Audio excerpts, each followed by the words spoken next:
quand les Tesla seront des bazous.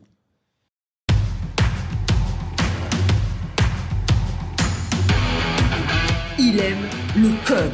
Il faut que la communication soit codée, mais de façon claire et transparente. La rigidité, c'est pas pour nous. Mon nom est Francis Parent-Valquette et vous écoutez le Sandro Show. Mais le plus important, c'est qu'il est bélier.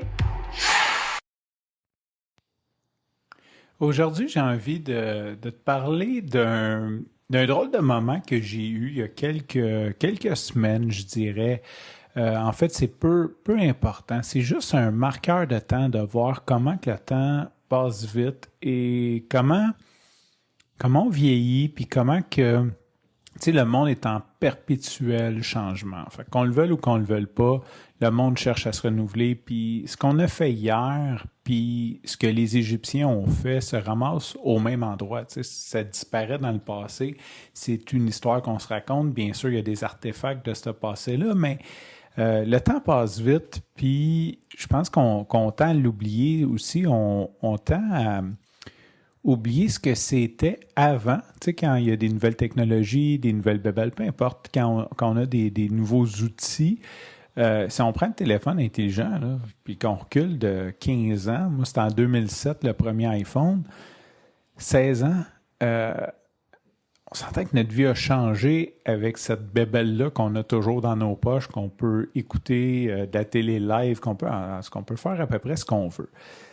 Ce que je voulais te parler, c'est que il y a, je dirais une quinzaine d'années, là, j'aurais pu aller faire des recherches, mais c'était pas ça le point. Il y a quelques années, je dirais 15-20 ans, clairement, je me souviens, j'étais assez jeune, peut-être dans 20, mi-vingtaine, quelque chose comme ça. Il y a un fou qui a sorti une voiture électrique qui s'appelait Tesla, OK? Puis là, il faut se remettre, là, le gaz est à plein régime.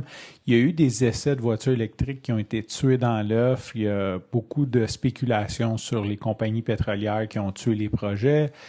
Et là, il y a ce fou-là qui crée une voiture qui était à l'époque Roadster, qui marchait plus qu'une Porsche, puis qui avait comme 400 km d'autonomie. Là.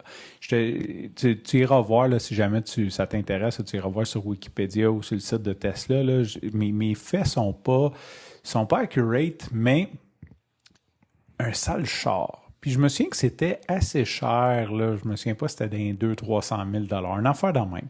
Mais c'était le premier Roadster électrique produit en série, puis ça allait révolutionner le monde. Bon, bien sûr, quand tu as une famille, avoir un Roadster à plusieurs centaines de milliers de dollars, c'est pas ton intérêt.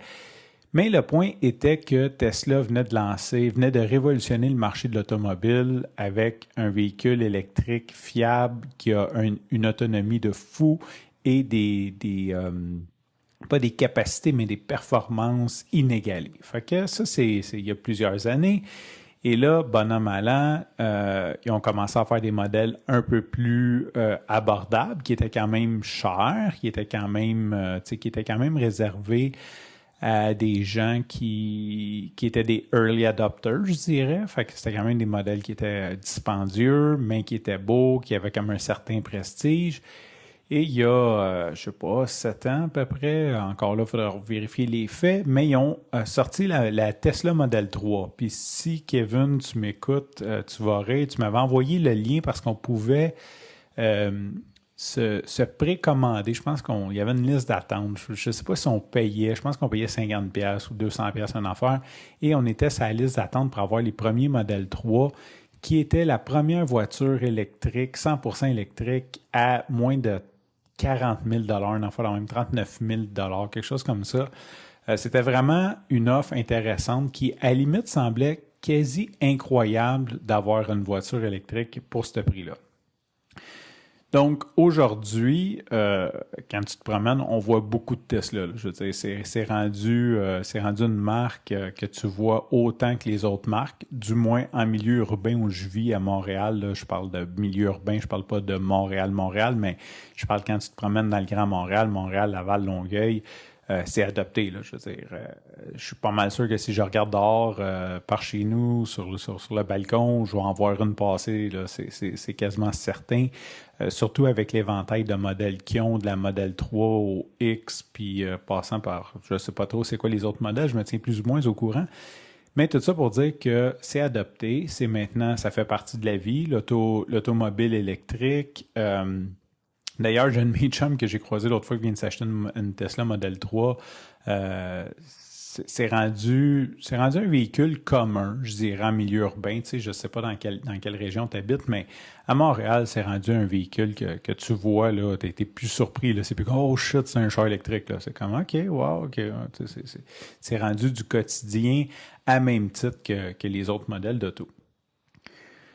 L'autre jour, c'est là que je voulais aller, c'est que l'autre jour, je me reviens d'abord, je suis en auto, puis il y a comme une vieille auto tout magané à côté de moi. Là. Je sais pas si elle était rouillée, mais elle était bossée. Tu sais, quand tu vois un vieux taco, là, un vieux bazou, là, ce que les gens voient quand ils me voient avec ma vanne, mettons, là, je regarde, puis l'auto est maganée, puis il y a comme quelque chose, il y a un anachronisme là-dedans. C'est une Tesla. C'est une Tesla qui est tout maganée. Puis là, je me mets à penser à ça, puis je me dis, ben oui, on arrive au point où ce que les premières Tesla sont rendues des bazous. Il y en a maintenant sur le marché des Tesla qui doivent avoir, je sais pas, 3, 4, 500 000 kilomètres, qui sont scratchés, qui sont rouillés, qui sont maganés. C'est sûr qu'on n'en voit pas encore beaucoup parce que, je veux dire, ça suit la courbe d'adoption, mais ça commence à sortir. Puis ça m'a fait réaliser que le temps passe vite. Tu sais, comme il n'y a pas si longtemps, quand je voyais une Tesla, c'était comme « Oh shit, c'est neuf, c'est hot, c'est nouveau ». Puis là, tu commences à en voir qui sont après dépérir. Tu te dis « OK, le temps a passé ». Puis c'est simplement cette petite pensée-là que je voulais partager avec toi ce soir. Je sais pas pourquoi, j'avais envie de ça. Sur ce, je te remercie pour ton écoute. Je te dis à demain et bye bye.